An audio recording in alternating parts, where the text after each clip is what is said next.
Okay, for the second example, we're going to find the area under the normal curve between z equals 1.5 and z equals 2.5. That is find when z is greater than 1.5 and less than 2.5.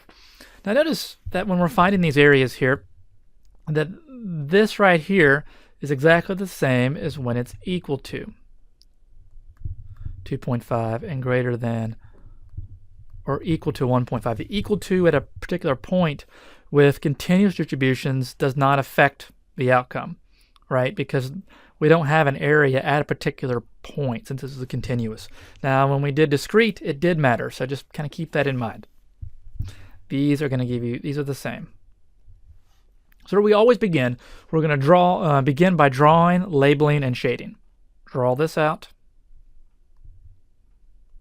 I typically will put my mean there, and below I'll often put the standard deviation. In this section here, it's always 0 and 1, but still, let's get in the habit of doing it. And we're trying to find between z of 1.5 and 2.5. So over here somewhere, 1.5, and we'll say that's 2.5. And we're looking for this area here.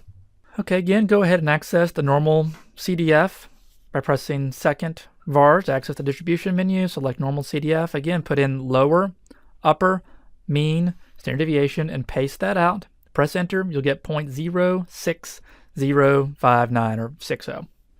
The syntax, if you're using an older model, is lower, comma, upper, comma, mean, comma, standard deviation. And you'll get exactly the same answer, 0.06, and maybe we want to round that here, 0.061.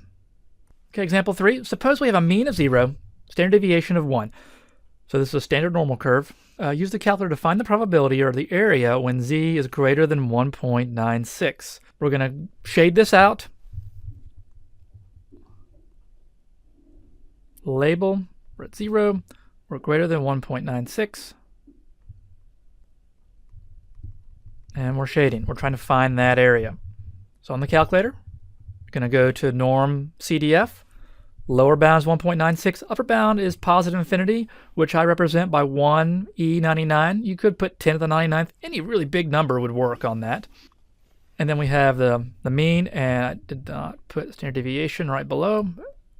Paste that in, and you'll get about 0.025.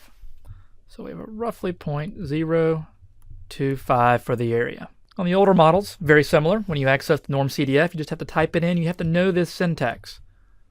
Lower, comma, upper, comma, mean, comma, standard deviation.